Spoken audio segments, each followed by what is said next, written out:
Hello everyone, welcome to go for agriculture. और आज के लेक्चर नंबर 44 ऑफ एग्रोनॉमी में हम जो टॉपिक डिस्कस करने वाले हैं that is jute cultivation. So lecture में आगे बढ़ने से पहले मैं आपसे बोलना चाहूंगा, अभी तक अगर आपने हमारे चैनल को सब्सक्राइब नहीं किया है तो डू सब्सक्राइब आवर चैनल, जहां पे आपको ऐसे ही लेक्चर्स जो है रेगुलर बेसिस पे मिलती रहेंगी। और साथ साथ आप सब्सक्राइब के बाद बेल नोटिफिकेशन भी दबा दीजिएगा, जिससे आपको ये है कि हमारे जो भी अपकमिंग वीडियोज हैं उनके नोटिफिकेशंस भी मिल जाएंगे। और एक चीज की, अगर आपको इस वीडियो की पीडीएफ चाहिए तो आप हमारे Telegram channel go for agriculture download कर सकते हैं। साथ साथ हमारे चैनल और वीडियोस अपडेट के लिए आप हमारे इंस्टाग्राम अकाउंट को फॉलो कर सकते हैं और फेसबुक पेज को लाइक कर सकते हैं। और for notes and books you can download our app that is GFA education app, जिसका हमने जो लिंक है, इन सारी चीजों का जो लिंक है हमने डिस्क्रिप्शन में दे दिया है। वहां से आप हमारे ऐप को और जो भी हमारे सोशल मीडिया हैंडल्स हैं उनको वहां पे आप ज्वाइन कर सकते हो। सो जैसे गाइस मैंने बताया आपको कि आज के लेक्चर में हमारा जो जो डेडिकेटेड टॉपिक है, इसमें हम पढ़ने वाले हैं जूट कल्टीवेशन के बारे में। So what is jute? ठीक है, सबसे पहले जूट क्या है? तो अगर आप इसका साइंटिफिक नेम देखोगे, ठीक है, देखो मैंने इसका कलर भी जो है वो आपको थोड़ा सा गोल्डन ब्राउन में दिखाया है। ठीक है, अभी हम इसके बारे में कुछ इंपॉर्टेंट, यानी कहने का मतलब है जो इनका इंट्रोडक्शन है वो भी हम कवर करेंगे। सबसे पहला जो इसका जो साइंटिफिक नेम है वो है कॉर्चोरस। ठीक है, तो आप इसको जैसे आप अपने हिसाब से पढ़ सकते हो, मतलब मैं इसको पढ़ता हूँ कॉर्चोरस कैप्सुलरिस कैप्सुलरिस। ठीक है, और दूसरा क्या है? कॉर्चोरस ओलिटोरियस। दो हैं। अब ये दो क्या है मैं अभी जस्ट आपके साथ डिस्कस करने वाला हूं। तो ये इसके दो साइंटिफिक नेम हैं। ठीक है, तो जीनस आप देख लो, दोनों में जीनस सेम है, बस ये दो अलग अलग स्पीसीज हैं। मतलब इनका अगर हम कहें तो ये अलग अलग दो टाइप के जूट्स हैं। ठीक है, नेक्स्ट पॉइंट है, इसका जो फैमिली होता है उसका जो नाम है दैट इज टिलिएसी। ठीक है, तो आप यहाँ देख रहे हो इस तरीके से जूट को कल्टीवेट किया जाता है। ठीक है, ये है आप हम कह सकते हैं कि ये लास्ट का प्रोसेस है, क्योंकि जब बेल वगैरह बनाते हैं उस टाइम पे ये चीजें प्रोसेस की जाती हैं। और जूट का जो इकोनॉमिकली इंपॉर्टेंस है वो आप देख रहे हो, बहुत सारी चीजों में यूज किया जाता है। जैसे आप यहाँ पे एक जूट बैग देख रहे हो, ये बैग्स आजकल बहुत फेमस हो रहे हैं क्योंकि ये क्या है, इको फ्रेंडली बैग्स हैं। आई होप जो आपको ये छोटा सा पार्ट है वो क्लियर है। अब हम बढ़ते हैं मेन इसके कंसेप्ट की तरफ, और सबसे पहले हम बात करेंगे जूट इंपॉर्टेंट क्यों है। ठीक है, और कुछ इसके इंपॉर्टेंट पॉइंट्स जो कि एग्जामिनेशन पॉइंट ऑफ व्यू से बहुत इंपॉर्टेंट है, उनको पहले ही हम डिस्कस कर लेते हैं। सबसे पहला पॉइंट मैंने लिखा है, raw jute in trade and industry refers to jute and meta. ठीक है, तो रॉ जूट का मतलब क्या हुआ? जूट और मेटा, मतलब इन दो पार्ट से हम कह सकते हैं कि हम ट्रेड में या फिर इंडस्ट्री में हम जूट को या फिर रॉ जूट को जूट या फिर मेटा के नाम से जानते हैं। ठीक है, it is one of the bast fibres in India. Bast fibre क्या होता है? ऐसे फाइबर्स जो हमें प्लांट से मिलते हैं, दैट इज बास्ट फाइबर। जैसे हमारा एक कॉटन भी एक बास्ट फाइबर है। ठीक है, ओके। अब देखिए, मतलब फाइबर के ये हमारा नेचुरली अकरिंग फाइबर है। कॉटन भी हमारा क्या है? नेचुरली अकरिंग फाइबर है। तो बेसिकली हमें प्लांट से मिलता है, इसको हम इसलिए कहते हैं बास्ट फाइबर। इसमें भी हम देखेंगे प्लांट के कौन से पार्ट से मिलता है। यहाँ पर आप देखो मैंने उसको बोल्ड कर रखा है, सेकेंडरी फ्लोएम। अब ये इनके अरेंजमेंट कैसे हैं फ्लोएम के, ये इसको हम यहाँ पे डिस्कस नहीं करेंगे। जब मैं आपको जनरली जब आपको प्लांट बॉटनी पढ़ाऊंगा तो वहां पे आप फ्लोएम जाइलम वगैरह का जो अरेंजमेंट है, सेकेंडरी प्राइमरी, इन सब चीजों के अरेंजमेंट के बारे में हम देखेंगे। अब जो जूट इंपॉर्टेंट भी क्यों है कि इसका वाइटल रोल है in the Indian economy. Even Indian ही नहीं, वर्ल्ड की इकोनॉमी में बहुत बड़ा रोल है। पहले ये बहुत सारे देखेंगे, लेबर इंटेंसिव है। ठीक है, यहाँ पे देखो, लेबर इंटेंसिव ड्यूरिंग प्रोसेसिंग। कहने का मतलब है कि जब इसका प्रोसेसिंग किया जाता है, सिर्फ प्लांट को लगाना जरूरी नहीं है, उसके बाद जो जूट का एक्सट्रैक्शन और प्रोसेसिंग है उसमें बहुत ज्यादा लेबर लगता है। तो एम्प्लॉयमेंट देता है, ठीक है, इंडस्ट्री में, ठीक है, फॉरेन एक्सचेंज में, ये इस तरीके से हेल्प करता है किसी कंट्री को। तो जैसे इंपॉर्टेंट स्टेट्स कौन कौन से हैं, लाइक वेस्ट बंगाल है, बिहार है, उड़ीसा है, ईस्टर्न यूपी है। ये कुछ इंपॉर्टेंट स्टेट्स हैं जहां पे जूट का कल्टीवेशन एक्सटेंसिवली किया जाता है। ठीक है, अब देखिए, अब हमने बोला एम्प्लॉयमेंट वाली बात, तो 4 million small and marginal farmers are engage. इसमें इतने सारे स्मॉल और मार्जिनल फार्मर्स जो है एंगेज होते हैं जूट कल्टीवेशन में, डायरेक्टली और इनडायरेक्टली। लेबर इंटेंसिव है, मैंने आपको बता दिया। It was tried as an alternate to hemp. Hemp क्या होता है? भांग। तो पहले इस क्रॉप का, ऐसा थोड़ी जूट हमें पता था कि इससे हम जूट निकाल सकते हैं, इकोनॉमिकली इतना इंपॉर्टेंट होगा। इसको as an alternate of hemp, भांग के अल्टरनेट में पहले उगाया जाता था। बाद में इसका जो इंपॉर्टेंस है वो पता लगा, उसके बाद हमने इसको, जो जूट का कल्टीवेशन है बेसिकली प्रॉपरली हमने फाइबर के लिए करना स्टार्ट कर दिया था। ठीक है, ये एक अगर हम बात करें तो कॉटन के बाद एक ऐसा फाइबर क्रॉप है जो कि इंडिया में या फिर वर्ल्ड में बहुत ज्यादा फेमस है, या फिर डिमांड बहुत ज्यादा है इनका। ये बिकॉज ये क्या है ना, जूट जो है वो इको फ्रेंडली होता है। ठीक है, मतलब यूज के बाद जब आप इसको डिस्पोज करोगे तो ये डिकम्पोज हो जाएगा। ठीक है। तो फाइबर अगर हम बात करें तो कहां से, अगर प्लांट के कौन से पार्ट से, सेकेंडरी फ्लोएम से ऑब्टेन किया जाता है। Fibre for manufacture of packing of materials, ये फाइबर कहाँ काम आते हैं पैकिंग मटेरियल्स बनाने में, लाइक फूड ग्रेन्स के पैकिंग, आप बैग देखते हो, गनी बैग्स वगैरह देखते हो, किससे बना होता है, जूट बैग से, ठीक है, मतलब जूट से बना होता है। शुगर के लिए शुगर के बैग्स आते हैं, मतलब आपने देखा होगा ब्राउन कलर के जो बैग्स होते हैं। Cement, fertilisers, cotton, salt, vegetables, मतलब बहुत सारे चीजों के को पैक करने में ये जो जूट के बैग्स वगैरह है या फिर पैकिंग मटेरियल जो है वो यूज किया जाता है, ठीक है। इंपॉर्टेंट क्यों है, या फिर इसका अगर हम आज के दिन में देखते हैं, आज के टाइम में देखते हैं तो बहुत ज्यादा इंपॉर्टेंट हो रहा है, क्योंकि अवेयरनेस फैल रहा है किस चीज को लेके, इको फ्रेंडली नेचर को लेके, ठीक है। अगर हम बात करें तो कहने का मतलब है कि आप इको फ्रेंडली है तो आप सोचो कि जहां पे हम प्लास्टिक बैग यूज कर रहे हैं, अगर वहां पे हम जूट बैग यूज करने लग जाएंगे तो क्या होगा, वो डिस्करेज करेगा सिंथेटिक मटेरियल्स को। तो इसलिए ज्यादा अब आज के टाइम पे क्या हो रहा है, ये इंपॉर्टेंस अपना शो कर रहा है इन दी सोसाइटी। अब यहाँ पे बात करते हैं एक बेल, ठीक है। तो ये आप ध्यान रखना थोड़ा सा, वन बेल का मतलब कितना होता है, 180 केजी। तो वन बेल ऑफ जूट मतलब 180 केजी। मैं आपको बेल का भी डायग्राम दिखाने वाला हूँ इसी लेक्चर में, ठीक है।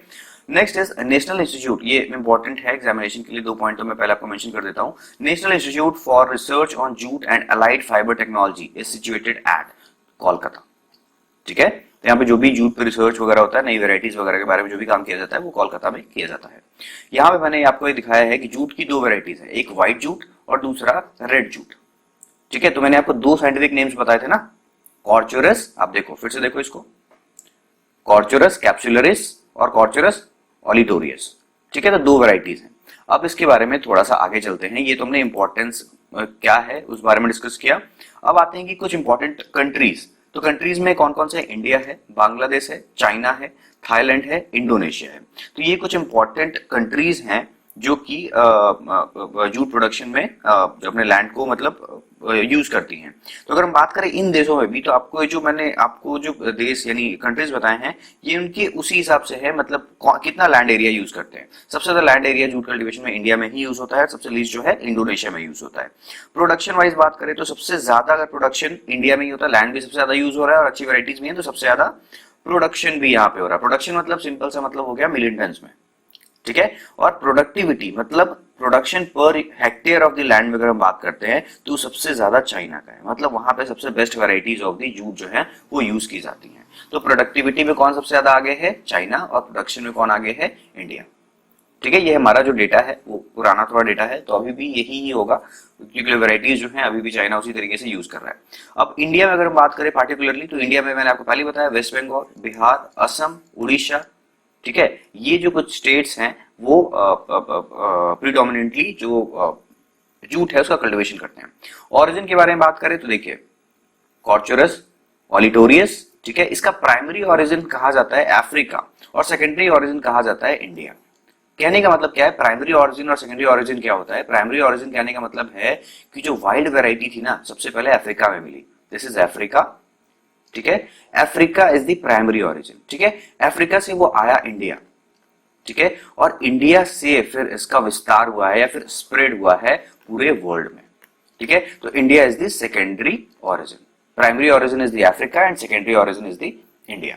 उस तरीके से कॉर्चोरस कैप्सुलरिस का अगर हम बात करते हैं तो वो इंडो बर्मा जो हमारा एरिया है वहां पे हम कह सकते हैं इंडिया और बर्मा के बीच वाला जो लैंड है, फिर ये जो इंडिया और बर्मा का जो एक कॉमन लैंड है वहां पे इसका ओरिजिन माना जाता है, ठीक है। अब इन दोनों में 2 जो वेराइटीज हैं इनमें डिफरेंस क्या है, एक में हमने बोला कैप्सुलरिस और दूसरा में क्या बोला था, ओलिटोरियस। अब देखो हाइट वाइज अगर हम बात करेंगे तो 5 से 12 फीट का और ये 5 से 15 फीट, तो हाइट वाइज तो आप डिफरेंशिएट देख के नहीं कर पाओगे। लेकिन अगर हम बात करें कैप्सुलरिस तो ये वाटर लॉगिंग को विथस्टैंड कर जाता है, मतलब वहां पे अगर वाटर लॉगिंग हो गई है किसी वजह से तो वहां पे क्रॉप रह जाएगा, लेकिन ये नॉर्मली कैन नॉट मतलब विथस्टैंड नहीं कर सकता, वाटर लॉगिंग हो गई तो प्लांट डैमेज होगा।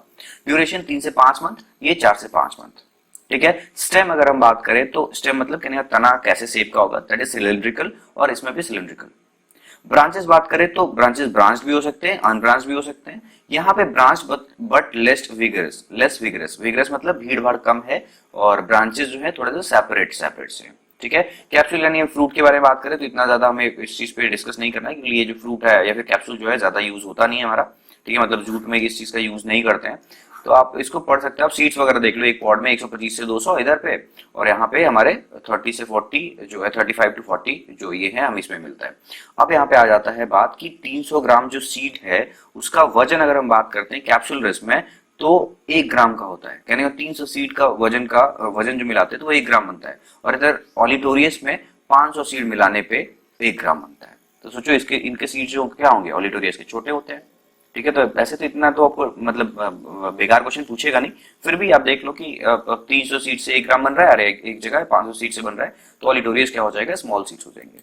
ठीक है, नेक्स्ट अगर हम बात करें तो इसकी क्लाइमेटिक रिक्वायरमेंट के बारे में, तो what are the climatic requirements. Climatic requirement मतलब कैसा कंडीशन चाहिए, क्लाइमेट कैसा चाहिए, तो hot and humid climate is required. Temperature बात करें तो 24 to 40 degree centigrade, 27 to 40 degree centigrade optimum है। ह्यूमिडिटी रेंज जो है वो 65 टू 90% होना चाहिए। बेसिकली आप देखते हो 90% ही ज्यादा प्रेफरेबल होता है, तो 65 टू 90 जो है नॉर्मल है। ये शॉर्ट डे प्लांट है, ठीक है। Low temperature leads to premature flowering in ऑलिटोरियस।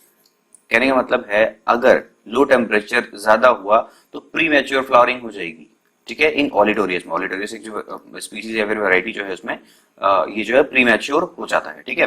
अगर जूट में अगर हम बात करते हैं, जूट ग्रोइंग एरियाज जो हैं वो टोटल कितने जोन्स में बटे हुए हैं, 9 जोन्स में बटे हुए हैं। तो यहाँ पे अगर आप बात किया जाए तो अगर हम अब पूरा पूरी अगर देख रहे हैं तो इसके लिए अच्छा क्लाइमेट क्या माना जा रहा है, इसके लिए बेस्ट क्लाइमेट माना जा रहा है कि ये तब लगाया जाए जब जहाँ पे थोड़ा सा हॉट एंड ह्यूमिड क्लाइमेट हो। अगर ऐसा क्लाइमेट अगर हो जाता है कि जहाँ पे थोड़ा सा ठंडा होने लग गया तो यहाँ पे फ्लावरिंग को अफेक्टेड होने लग जाएगी, इसीलिए हम ऐसे क्लाइमेट को प्रेफर नहीं करते हैं, ठीक है। सो अगर हम नेक्स्ट बात करते हैं कि सॉइल के रिक्वायरमेंट के बारे में, तो सॉइल रिक्वायरमेंट क्या है, देखिए, well drain fertile light textured soil for olitorius, और हेवी सॉइल्स और वेटलैंड सॉइल मतलब भीगे हुए फॉर कैप्सुलरिस। तो लाइट सॉइल कहने का मतलब कलर में भी लाइट और पानी भी क्या हो उनमें कम हो, that is preferable for the olitorius. और कैप्सुलरिस के लिए वेटलैंड या फिर हेवी सॉइल्स जो है वो प्रेफरेबल हैं। Alluvial soil is most suitable for the capsularis. Capsularis के लिए अगर हम बात करें तो उसमें एलुवियल सॉइल जो है वो बहुत सुटेबल माना जाता है। All soils except sandy and heavy clay, ठीक है। तो आप किसी तरीके का सॉइल लगाओ वहां पे लग जाएगा, एक्सेप्ट सैंडी जहाँ पे वाटर रिटेन ही नहीं कर सकता, वाटर भाग जाएगा, या फिर हेवी क्ले है जहाँ पे वाटर लॉगिंग की समस्या है, वहां पे इन सारी चीजों को नहीं यूज किया जाता है। आई होप ये जो बेसिक पार्ट है वो आपको क्लियर हो गया होगा। अब जो हम बात करने वाले हैं इसके सीजन पे, ठीक है। तो बेस्ट सीजन इज अगर हम बात करें फाइबर यील्ड, हमें फाइबर यील्ड सबसे ज्यादा कौन से सीजन में मिलता है, तो when the day is longer, ठीक है, मतलब दिन लंबा हो। दिन लंबा हो मतलब सूर्य का जो रोशनी है वो ज्यादा मिलता हो, ठीक है। तो उस टाइम पे फाइबर का जो यील्ड है वो अच्छा होगा। तो नॉर्दर्न हेमिस्फीयर में अगर हम बात करें तो मार्च से सितंबर के बीच में इसका कल्टीवेशन किया जाता है, ठीक है। Winter season is less favourable, मैंने आपको पहले ही बोला। लॉन्ग डे चाहिए तो क्या होगा, सिंपल सा बात है कि सूरज कम चाहिए, या फिर कह सकते हैं कि ऐसा सीजन चाहिए जहां पे फ्रॉस्ट या फिर ठंडापन जो है वो कम हो रहा है, ठीक है। तो आई होप ये वाला जो मैंने आपको छोटा छोटा बात बताया वो आपको याद रहेगा। नेक्स्ट अगर हम बात करते हैं अगर इसके नेक्स्ट पॉइंट के बारे में, तो jute seeds are sown any time between March to May, मतलब इस बीच में हम कभी भी इसका सोइंग कर देते हैं। ये तो हमारा टोटल कल्टीवेशन टाइम हो गया, मार्च टू मई में हम कभी भी सो कर सकते हैं। The crop prefers a hot and humid climate and low laying areas, मतलब नीचे नीचे वाला जो जमीन एरिया है उसको प्रेफर करता है और हॉट एंड ह्यूमिड क्लाइमेट को प्रेफर करता है। तो ये इसके सीजन के बारे में कुछ हो गया। अगर हम बात करते हैं next, that is field preparation, तो ज्यादा इसमें कुछ भी नहीं है। Deep ploughing is needed. Dry seed bed हमें बनाना पड़ता है। हमें जानते हैं बहुत सारे क्रॉप्स के लिए हमें क्या करना पड़ता है, ड्राई सीड बनाना पड़ता है। तो ड्राई सीड बेड बनाना पड़ता है, मतलब सीड बेड बनाना पड़ता है। तो यहाँ पे ड्राई सीड बेड बनाना है। ड्राई सीड बेड कहने का मतलब है कि ज्यादा भींगा नहीं होना चाहिए, फिर वाटर का जो लेवल है वो बहुत कम होना चाहिए for the seed bed preparation, ठीक है। और मेथड ऑफ सोइंग के बारे में अगर हम बात करते हैं तो ब्रॉडकास्टिंग कौन सा मेथड है, हमने पहले ही पढ़ा हुआ है। ब्रॉडकास्टिंग मतलब हो गया सिंपली उनको क्या कर देते हैं, हम छिड़क देते हैं, ठीक है। हाथ में लिया और रैंडमली जो है उनको हम स्प्रेड कर देते हैं, ठीक है। आपने देखा भी होगा ब्रॉडकास्टिंग वगैरह, ठीक है। नेक्स्ट इज दी, अगर हम बात करें सोइंग मेथड में, तो लाइन सोइंग की जाती है बाय ड्रिल। कहने का मतलब कि ये हमारा लैंड एरिया है, ठीक है, तुमने एक लाइन में सोइंग करते हैं, मतलब इसमें हमने क्या सोइंग करी है, ड्रिल किया, पहले हर जगह गड्ढा गड्ढा बना लिया और उसमें जाके हमने सीड्स को डाल दिया लाइन वाइज। तो this is called line sowing, ठीक है। तो ये जो छोटे छोटे पॉइंट्स हैं आप याद रख सकते हो। बेसिकली देखो ब्रॉडकास्टिंग तो हम किसी में कर सकते हैं, तो याद करने का तरीका जो है आप टिपिकली हर क्रॉप में आप कितना तरीका याद करोगे सोइंग करने का, इसीलिए कुछ कॉमन जो है आपको याद करना, मतलब आप अलग अलग से मतलब कुछ कॉमन जो मेथड्स होते हैं उनको आप याद कर लिया करो। हर जगह आप कितना याद करोगे क्रॉप के लिए, ठीक है। तो this is the method of sowing. अब बात करते हैं इनकी इंपॉर्टेंट वेराइटीज के बारे में, ठीक है। तो इंपॉर्टेंट वेराइटीज क्या है, जैसे अगर हम बात करें ऑलिटोरियस, ठीक है। तो अब बार बार मैं आपको पहले एक बार बता देता हूं कि ऑलिटोरियस मैं बोल रहा हूं या फिर कैप्सुलरिस बोल रहा हूं, ये क्या है, ठीक है। तो ऑलिटोरियस जो है ना हमारा रेड जूट है,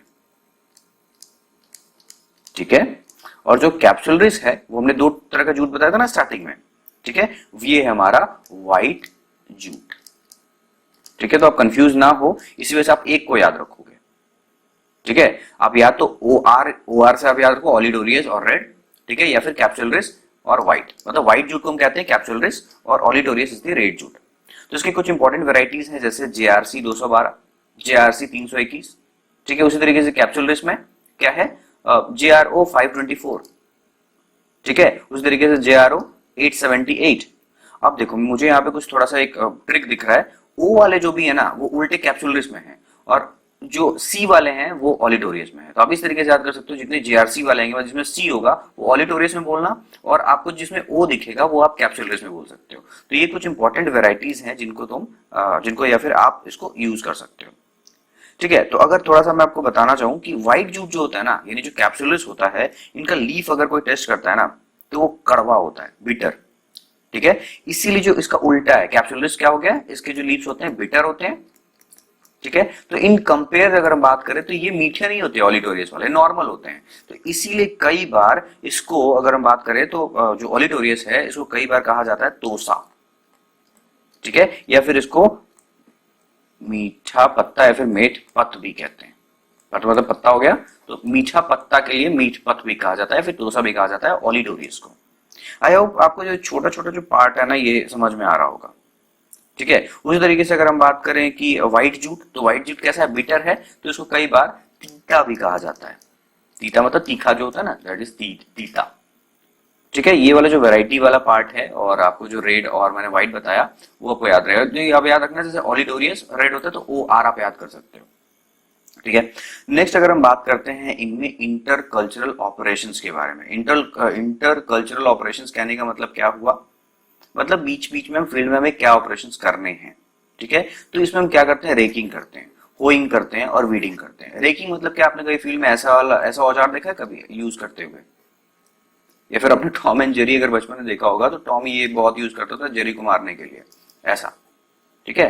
तो इससे हम क्या करते हैं, रेकिंग बेसिकली प्रोसेस ये इससे हम यूज करते हैं, और इससे बेसिकली मिट्टी को, अगर हम रेकिंग प्रोसेस अगर पूरा, अगर बहुत डिटेल में हमें जाने की नीड नहीं है, लेकिन मान लीजिए कि अगर हम बात करते हैं जैसे रेकिंग करना है, तो रेकिंग मतलब सिंपली समझिए कि हैरोइंग टाइप का ही कुछ हुआ, लेकिन हैरोइंग जो है हैरो से करते हैं। तो रेकिंग भी जो प्रोसेस है इसमें हम क्या करते हैं, जो हमने किया है ना जिस क्रॉप को ब्रॉडकास्ट किया है, ठीक है, उसको हम आराम से एक हफ्ते बाद उसमें नॉर्मली मतलब रेकिंग जो है एटलीस्ट 1 वीक बाद हम क्या करते हैं, मिट्टी को ऊपर ऊपर से ऐसे ऐसे ऐसे इन द सेंस आप समझिए कि मतलब मिट्टी को क्या कहते हैं, फैला देते हैं, फिर हम थोड़ा सा डिस्टर्ब कर देते हैं, दैट इज कॉल्ड रेकिंग, ठीक है। होइंग क्या होता है, होइंग आपने एक औजार देखा होगा इस तरीके का, जिससे मिट्टी को थोड़ा सा हमें क्या करना होता है, प्लांट की तरफ चढ़ाना होता है, प्लांट की तरफ चढ़ाते हैं, दैट इज कॉल्ड होइंग। मतलब मिट्टी को साइड साइड से चढ़ा देना प्लांट की तरफ, बहुत ऊपर चढ़ा देना नहीं। मतलब आप समझो कि अगर आपका ये फील्ड है जिसमें हमने रीचेस एंड फरोज बनाए हुए हैं, ठीक है, तो अपने अगर मान लो कि आपने यहाँ प्लांट लगाया है, ठीक है, तो थोड़ा थोड़ा प्लांट की तरफ चढ़ा देना मिट्टी ऐसे काट काट के, दैट इज कॉल्ड होइंग, ठीक है। तो अब आप बोलोगे सर ये तो हमने उसमें पढ़ा था जब हमने टर्माइट के लिए हम करते हैं अर्थिंग, ये अर्थिंग और वो देखो इंग्लिश में जो भी ऑपरेशंस होते हैं ना, एग्रीकल्चर में बात करें तो इतने वर्ड्स बनाए गए हैं, लगभग प्रोसेस सेम है, ठीक है। थोड़ा सा ऊपर चढ़ा दे तो उसका अलग नाम हो जाएगा, थोड़ा सा नीचे मिट्टी चढ़ाए तो उसका अलग नाम हो जाएगा। होइंग बेसिकली यही प्रोसेसेस हैं, छोटे छोटे। औजार चेंज हो जाता है तो हमारा जो नेम है इंटरकल्चरल ऑपरेशंस का, हाँ यही ऑब्जेक्टिव थोड़ा थोड़ा चेंज करता है, ठीक है। नेक्स्ट हमें क्या करनी होती है, वीडिंग, मतलब बीच बीच में हमें क्या करना है, जो वीड्स निकल रहे हैं उनको कंट्रोल करेंगे, ठीक है। तो वीडिंग के लिए आप अगर हम बात करें वीडिंग के लिए, तो आप 3 से 4 वीक मतलब आपने जब सोइंग कर दिया है तो उसके बाद आप मतलब कर सकते हो हैंड वीडिंग कर लो, नहीं तो फ्लोरोक्लोरेलिन हमने पढ़ा था, दैट इज वीडीसाइड या फिर हर्बिसाइड कह सकते हैं, तो उनको हम 1.5 kg पर हेक्टेयर जो है उसको 3 दिन आफ्टर सोइंग हम यूज कर सकते हैं for wheat control. I hope जो ये इंटर कल्चरल ऑपरेशन है वो आपको समझ में आ गया होगा। नेक्स्ट आते हैं मैन्योर्स एंड फर्टिलाइजर्स के ऊपर में, मतलब क्या मैन्योर वगैरह हम कितना कंपोस्ट यूज करेंगे। तो 5 टन ऑफ कंपोस्ट या फिर FIM यूज करना पड़ता है फील्ड में। रेशियो अगर हम बात करें नाइट्रोजन, फास्फोरस और पोटेशियम का पर केजी पर हेक्टेयर, तो 20-20-20 यानी 1:1:1 का रेशियो। ठीक है, तो ये हमारा 20 kg तीनों जो अमाउंट है नाइट्रोजन, फास्फोरस और पोटेशियम का वो इक्वली देना पड़ता है। फॉर ट्रेडिशनल एरियाज, ठीक है, नाइट्रोजन में भी 40 kg इन 2 स्प्लिट्स, मतलब 20-20 kg करके हमें ट्रेडिशनल एरियाज में जहाँ पे ओल्ड बहुत पहले से किए जा रहे हैं ये इसका, तो वहाँ पे हमें हो सकता है कि एग्जॉस्ट हो गया हो जमीन, तो वहाँ पे 40 kg भी नाइट्रोजन यूज करते हैं कई बार। बेसल प्लस स्टॉप अगर हम बात करेंगे, अच्छा हाँ, ये कैसे यूज करना है, तो 20 kg basal dose. Basal dose कहने का मतलब है आपने सोइंग जो करी है उससे पहले ही आपने डाल दिया 20 kg, और 20 kg आपने सोइंग के बाद डाली है। ठीक है, तो वही कह रहा है कि basal dose stop at 3 to 4 weeks after the germination. एक तो हमने कर दिया सीड सोइंग के पहले, और दूसरा 20 जो केजी है वो हम डालेंगे 3 से 4 वीक आफ्टर जर्मिनेशन। ठीक है, तो this is the manure and fertiliser use in the jute. Next अगर हम बात करते हैं दैट इज द इरिगेशन, तो हमें पता है कि ऐसे इसको ज्यादा वैसा चाहिए नहीं, बहुत ज्यादा वाटर नहीं चाहिए, तो जनरली रेनफेड ही होता है। रेनफेड कहने का मतलब है जहाँ पे नॉर्मली रेन हो जाता है, that is called the rainfed area, और वहां पे इरिगेशन की नीड तो पड़ेगी ही नहीं। ठीक है, तो अगर इरिगेशन नीडेड है, मान लीजिए आप ऐसे जगह पे जूट लगा रहे हो जहाँ पे पानी कम है, तो इरिगेशन नीड पड़ेगा। ठीक है, इफ, कब, ठीक है, तो यहाँ पे इफ होना चाहिए, इफ इट नहीं, इफ सोन इन मार्च, अगर आपने मार्च में सो किया ना तो आपको इरिगेशन की नीड है वहां पे। 1 प्री सोइंग इरिगेशन कीजिए, सोइंग करने के पहले ही आपको फील्ड में एक बार इरिगेशन कर देना है, फील्ड को भिगो देना है, फॉलोड बाय 2 to 3 इरिगेशन। समझ में? तो हमने प्री सोइंग करना है और प्री सोइंग इरिगेशन करना है, और उसके बाद हम 2-3 इरिगेशन कर सकते हैं अपने लैंड में। तो ये हो गया हमारा manures and fertilisers, then irrigation.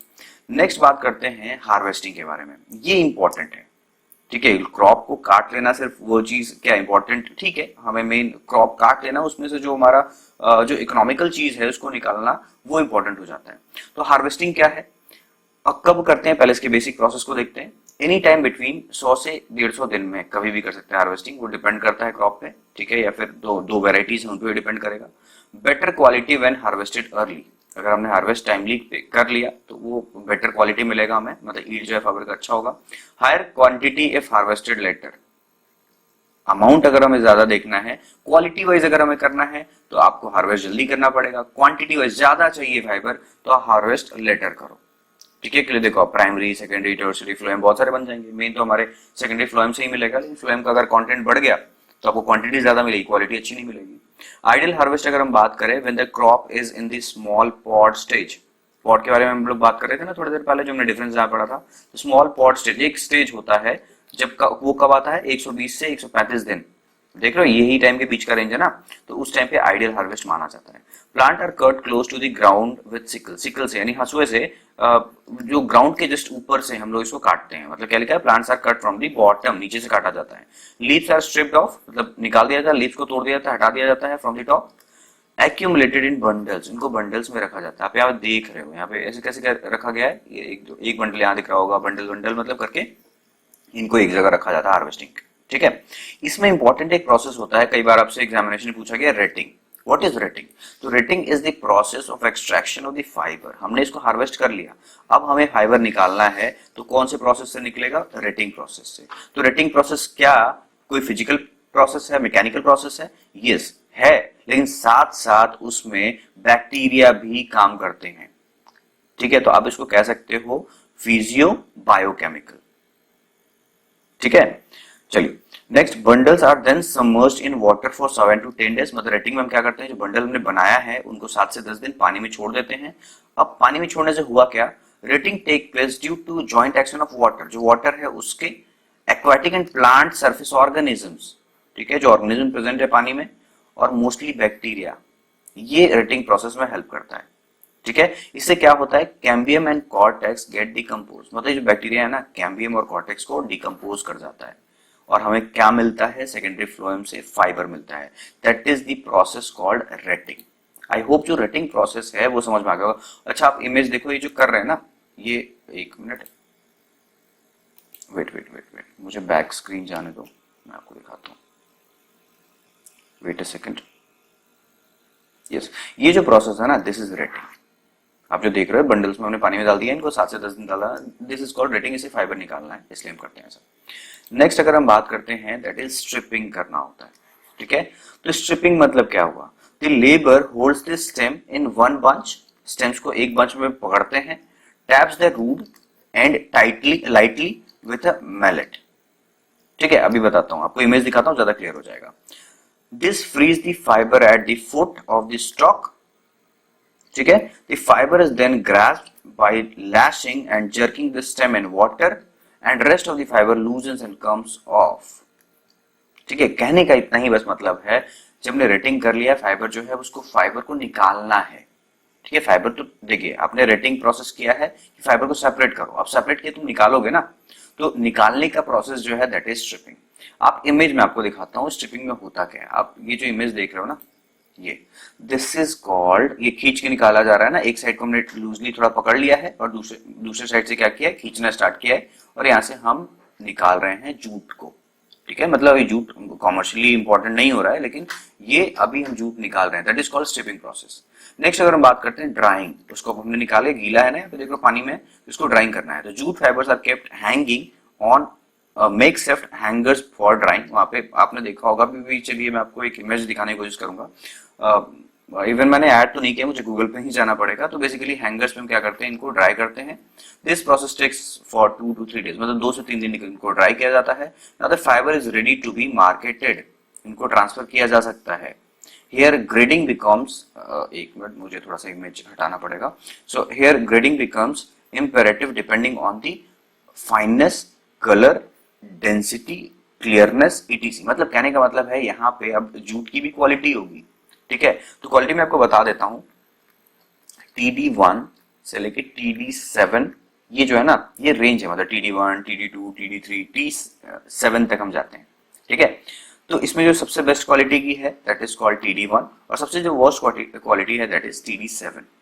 ये जूट की क्वालिटीज हो गई। ठीक है, अगर हम बात करें तो higher the score of the better the price, कहने का मतलब जितना ज्यादा अगर TD1 रेंज में है तो सबसे बेटर होगा, तो सबसे ज्यादा प्राइस मिलेगा इस जूट को जो इस TD1 रेंज के है, TD1 रेंज में है।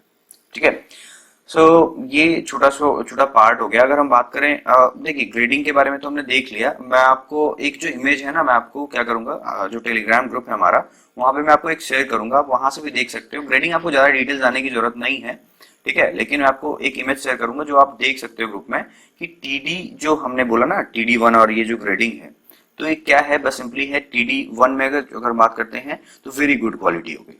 ठीक है, किस वाइज में, स्ट्रेंथ वाइज में, ठीक है, हर तरीके से अच्छा है। और टोटल स्कोर TD1 का जो होता है ना, उसको माना जाता है 100। ठीक है, और TD7 जो सबसे कम है, ठीक है, तो TD7 को माना जाता है, ये फिर अगर मान लो TD7 जो हो गया, या फिर हम TD6, मतलब जैसे हम TD1 से नीचे की तरफ आ रहा है, मैं आपको TD6 बताता हूँ। तो TD6 का हम जो मानते हैं स्कोर 25, तो 100 ये हो गया, और जितना ज्यादा बेटर स्कोर होगा बेटर प्राइस मिलेगा। आप समझ रहे हो, ग्रेडिंग मतलब TD1 सबसे बेस्ट है और TD7 सबसे कम ग्रेड का है। ठीक है, तो ग्रेडिंग में हमने क्या देखा, jute is then brought to the JCI godowns, मतलब गोडाउंस में लाया जाता है, इतना इंपॉर्टेंट नहीं है व्हाट इज JCI, तो गोडाउंस में लाया जाता है। The bundles are scanned and jute fibres are categorised as per TD1 to TD7। ठीक है, मैंने आपको बता दिया। Grade wise these are stocked at separate locations, कहने का मतलब है TD1 वाले जो होंगे अलग लोकेशन पे रखाएंगे, मतलब एक ही वेयर हाउस में, आप मतलब गोडाउंस में, कहने का मतलब है अलग अलग जगह इनको रखा जाता है सेपरेट करके। ठीक है, आई होप ये जो पार्ट है वो भी क्लियर हो गया होगा। जो सेकंड लास्ट प्रोसेस है दैट इज प्रेसिंग। अब प्रेस करना है, हमने सारा ड्राई कर लिया, सब कुछ कर लिया, तो अब इनको ट्रांसपोर्ट भी करना है। तो ट्रांसपोर्ट अब ऐसे करोगे तो फिर वो इकोनॉमिकली भी वो ज्यादा अच्छा नहीं होगा, तो इसको प्रॉपर क्या करते हैं, इसको प्रेस करते हैं और इनके बनाते हैं बेल्स। अभी हमने स्टार्टिंग में ही पढ़ा था 1 bale is equal to 180 kgs of jute, याद है, मैंने फर्स्ट इंट्रोडक्शन में इंपॉर्टेंस में हमने पढ़ा है इसका। ठीक है, तो क्या कहते हैं, प्रेसिंग में grade wise bundles are subjected to machine press to convert them into bales. ये देखिए, दिस इज कॉल्ड 1 बेल। ठीक है, और इसमें 180 kg ऑफ जूट होता है। Even the ropes used to tie the bales are prepared from the jute waste. जो इनको बांधने के लिए, यानी जूट को बांधने के लिए जो ये यूज होता है ना, ठीक है, वो भी कहा जा रहा है कि जूट वैसे ही बनाया जाता है। The bales are finally stored in the warehouse as per their grades for sale. और फाइनली यहाँ से सेलिंग, अगर हमें रोप बनाना है, फिर जूट बैग बनाना है, बहुत सारी चीजें होती है ना, जैसे हमने गनी बैग्स वगैरह कुछ बात करी थी, तो वहां पे इनको यूज करते हैं। ठीक है। और last is the cropping system. Cropping system यानी कहने का मतलब जूट के साथ हम क्या क्या लगा सकते हैं, तो followed by rabi season winter crops लगा सकते हैं। इसके बाद में like wheat, rice, millets, chickpea आप इनके साथ लगा सकते हो। ठीक है। तो this was the cropping pattern. I hope guys आपको जो आज का लेक्चर है वो प्रॉपरली समझ में आ गया होगा। और आज का देखिए, आज का जो लेक्चर था ना, देखिए कुछ क्रॉप्स हैं जैसे कॉटन हो गया, कुछ जूट हो गया, ये कॉमर्शियली बहुत इंपॉर्टेंट क्रॉप है। शुगर केन जो हो गया, ठीक है, तो ये मैं आपको इनके ये जो क्रॉप्स हैं उनको मैं प्रॉपरली आपको पढ़ाने वाला हूँ, क्योंकि सारे क्रॉप्स पढ़ाना पॉसिबल नहीं है। सो मैं पल्सेस को आपको एक कैटेगरी में हो सके पढ़ा दूंगा, जो इंपॉर्टेंट हो गए और इंपॉर्टेंट पॉइंट्स होंगे वो पे कवर करेंगे। सो गाइज आज का लेक्चर ऐसे भी थोड़ा सा लंबा हो गया है।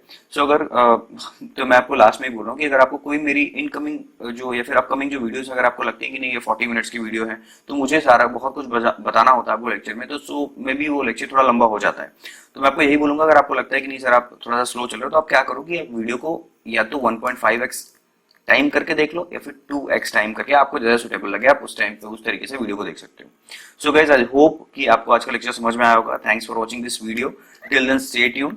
और साथ साथ मैंने आपको पहले ही बोला है कि अगर आप हमारे चैनल पे न्यू हो और आप फर्स्ट टाइम अगर आए हो, अगर हमारा वीडियो आपको अच्छा लगता है तो आप हमारे चैनल को सब्सक्राइब कर सकते हो, that is go for agriculture education. So आप सिंपली यूट्यूब ओपन किए या फिर आप जो वीडियो देख रहे हो उसके नीचे आपको जो चैनल दिख रहा है वहां पे भी सब्सक्राइब कर सकते हो और बेल नोटिफिकेशन ऑन कर लीजिए। और फॉर हमारे चैनल और वीडियोस अपडेट आप हमें इंस्टाग्राम पे फॉलो कर सकते हैं @go4agriculture। एंड मैंने पहले ही बताया कि अगर आपको इस वीडियो की पीपीटी या फिर पीडीएफ चाहिए तो आप हमारे Telegram channel go for agriculture download कर सकते हैं। और लास्ट आप हमारे वेबसाइट को भी चेकआउट कर सकते हो, दैट इज www.goforagriculture.co.in, जिसका इन सारी चीजों का जो लिंक है हमने ऑलरेडी वीडियो डिस्क्रिप्शन में दे रखा है। सो गाइज आई होप आपको आज का लेक्चर जो है बहुत पसंद आया होगा। मिलते हैं नेक्स्ट लेक्चर में, बाय बाय।